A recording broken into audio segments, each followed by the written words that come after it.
Mason Rudolph, QB1, even with Rodgers here, big deep news. Some people, like Charlie Batch, think that Mason Rudolph still may have a chance to be the starter even after Aaron Rodgers signs here.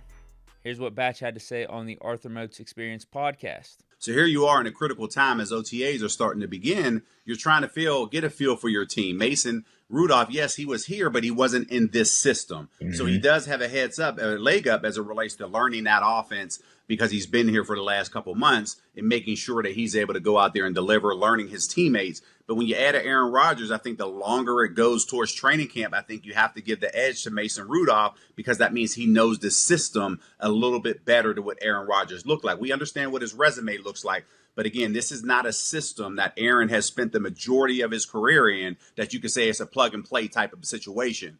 I just think the longer that this goes on, I think this is going to be really, you're kind of, walking on thin ice as it relates to, how soon are you going to put him in there because he may not know the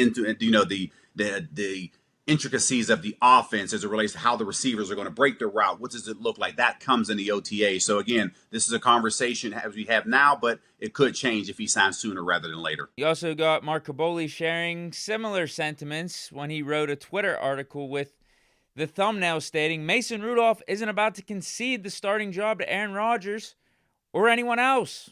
That's all well and good. Mason should be a professional through and through and compete to his highest ability. But let's be real here. If Aaron Rodgers signs here, Aaron Rodgers is the starter. Even Mason Rudolph himself has an understanding of that. Competition is so normal that I'm so used to it now. Every team's adding quarterbacks every year. It's just a normal motor operation. Whoever they bring in, obviously, who it is will determine.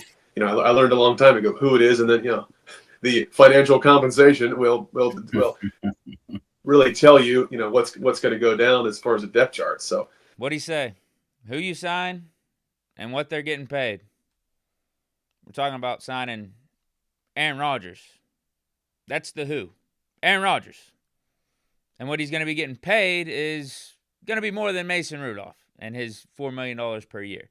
Even if it's not 20, 30 million, it's more along the lines of the 10 million that Rodgers was talking about on McAfee. It ain't about the money. I'll play for 10 M's.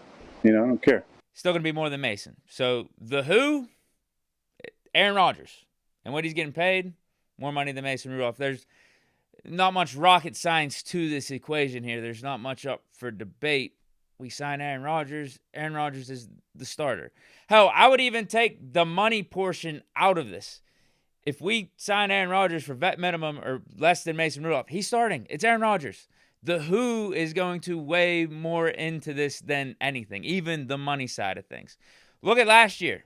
Russell Wilson, Justin Fields. Russell Wilson was getting paid less than Justin Fields on the Steelers' payroll.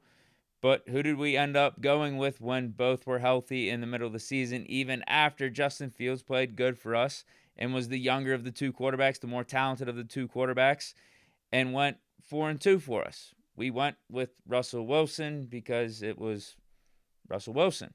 So if we sign Aaron Rodgers, dude, again, he could sign for the vet men for $1 million. We're starting Aaron Rodgers. You're not signing Aaron Rodgers to be in a competition. It's just not even a question. But I think the more interesting thought experiment with all this is what's the cutoff point for the Steelers to say it's not even worth signing Rodgers? We feel like Mason Rudolph is actually going to be the better quarterback for us for 2025. At what point in the offseason could the Steelers say that? Because, again, you're not signing Rodgers for competition, anything like that. If you sign Rodgers, he's the starter. No matter when you sign Rodgers, you have to start Aaron Rodgers. But is there a point where the Steelers say, yeah, it's not even worth signing Aaron Rodgers. It's not even worth having him be the starter anymore because he's missed so much of the offseason. We'd rather go with Mason. It's more right for the team. It's more right for Mason's teammates on offense, all that stuff, for us to just roll with Mason as opposed to have Rodgers come in with the limited time that he would potentially have if, he signed in the middle of training camp or the preseason. What's that breaking point? Because I think if we get to training camp, a week or two into training camp, you're still fine with Aaron Rodgers coming in here and getting up to speed and all that and getting acclimated, building the team chemistry, being the leader of the team.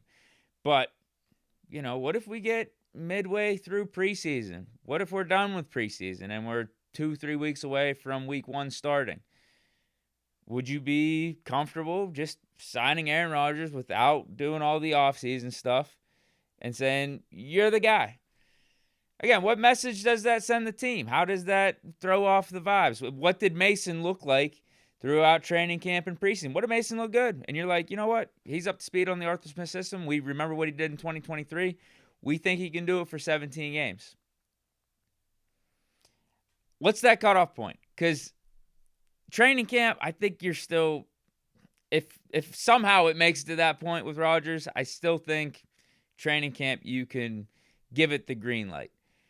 But I don't know, man. I think there's some breaking point in the middle of these preseason games. Once you hit some point in August, and if Mason is looking good, the Steelers could actually say, we've moved on. We're actually going to go with Mason. We think this is the better path for 2025, given that, Rodgers, you haven't been here throughout training camp and preseason and OTAs and all that stuff.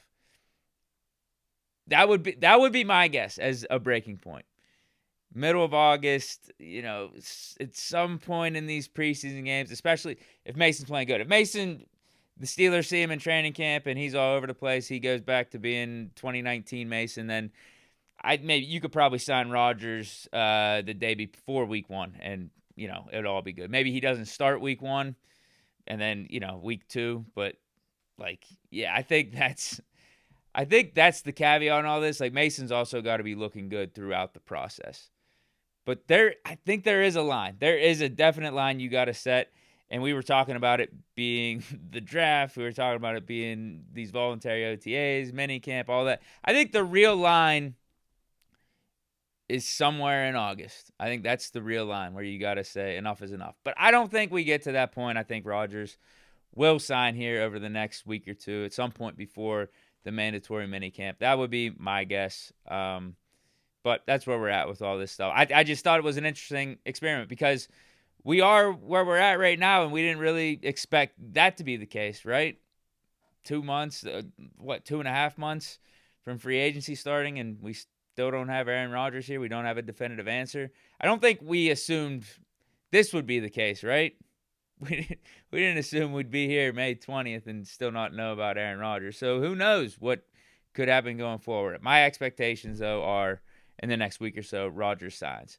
Now, Mason did have some other stuff to say when he went on the Kabuli and Mac podcast of other relevant topics surrounding the Steelers, like the George Pickens trade and also what his relationship is like with Aaron Rodgers and what that dynamic could be if Rodgers signs here. I love George, and I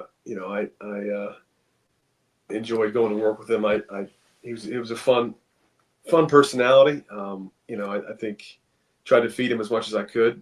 When we played, because good things tended to happen when you did. But I understand the way things go, and there's there was just a need for I guess from a fresh start.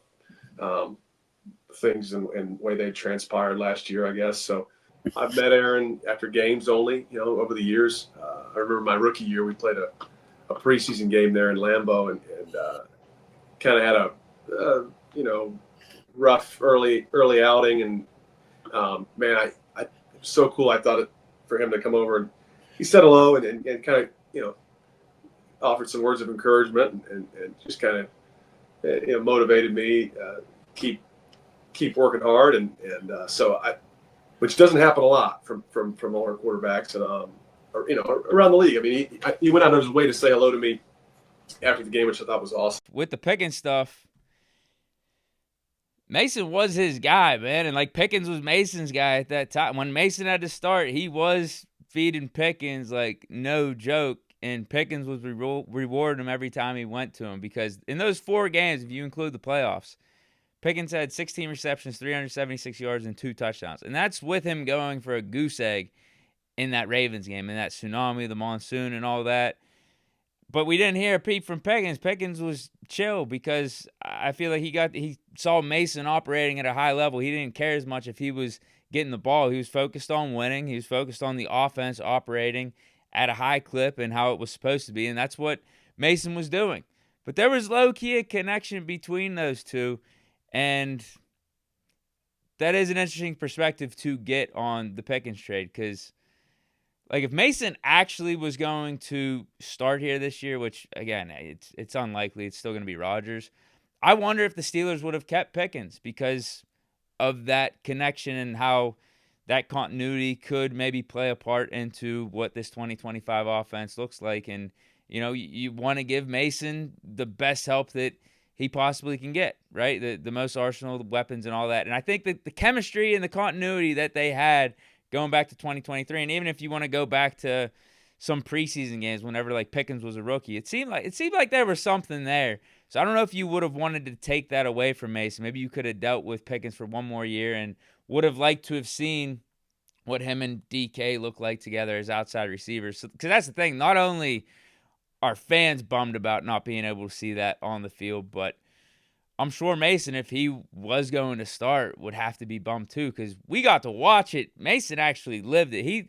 He was the one doing it in 2023 at the end of the season, saving the season, getting the ball to Pickens, and going on that little run. So if anything, we talked about the Pickens trade and whether or not it's more or less likely that Rodgers signs here. It's got to be that it's more likely because the Steelers feel like Rodgers is going to be here, and that there's not any familiarity there. There's no prior relationship between Rodgers and Pickens that the Steelers got to worry about, or maybe not worry about, but have to think about when you're talking about constructing this offense and constructing this roster and giving it the best opportunity for the upcoming season. Whereas there was something there with Mason and Pickens, and I don't know if you would necessarily just want to take that away or throw that away, even with some of Pickens' antics and all that.